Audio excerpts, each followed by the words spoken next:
আসসালামু আলাইকুম বন্ধুরা, এই মুহূর্তে আমরা আমাদের আঙ্গুর ফল থিনিং করে দিচ্ছি। আপনারা কিভাবে আঙ্গুর ফল থিনিং করবেন অনেকটা ধারণা নিতে পারেন আমাদের এই ভিডিও থেকে। এই যে ছোট দুর্বল অপরিপুষ্ট যে ফলগুলো আছে, এগুলো আমরা একটা ধারালো জীবাণুমুক্ত কাঁচি দিয়ে আমরা এগুলো ছেটে দিচ্ছি। এগুলো খুব বেশি একটা বড় হবে না, আর যেগুলো বড় হচ্ছে ওগুলোকে আরও বাধাগ্রস্ত করবে। এই জন্য আমরা এই ছোটো দুর্বল অপরিপক্ক ফলগুলোকে কেটে দিচ্ছি। তাতে কী হবে, আপনার যে বড় ফলগুলো আছে এগুলো খুব দ্রুত আরও বড় হবে। তো আপনারা এইভাবে থিনিং করে দেবেন। আবার অনেকেই থিনিং করা হয় না, এই ফলটা একটু বড় হয়ে গেছে, তাদেরও এখনও সুযোগ আছে। আঙ্গুর যেহেতু অনেক গাছে এখনও 25 দিন 30 দিন সময় বাকি আছে কিছু কিছু ফল পরিপক্ক হওয়ার।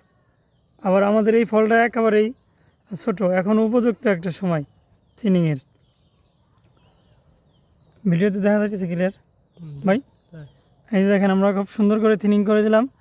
ফলটা এখন অনেকটা ক্লিয়ার। আর একটু বড় কাছে হলে ভালো হতো, এটা হাতে একটু লাগতেছে। তারপর আপনারা একটা ছত্রাকনাশকের স্প্রে করে দেবেন বিকালবেলা, তাহলে দেখবেন কি আপনার এই ফলগুলো অনেক সুন্দর থাকবে এবং দ্রুত বড় হবে।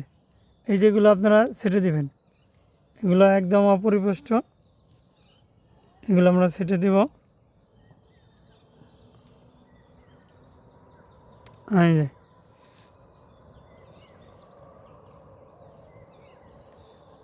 এখন যে ফলগুলো আমরা রাখলাম এই থোকা থেকে, এগুলো সবগুলো আপনার বেস্ট কোয়ালিটি হবে। ফলের সাইজগুলো অনেকটা বড় হবে। এখানে মনে করেন প্রতিযোগিতা চলতেছে, দুর্বল ফলগুলো ঝরে পড়বে বা আপনাদের ফেলাই দিতে হবে, আর সবলগুলোকে নিয়ে সামনে আগাইতে হবে।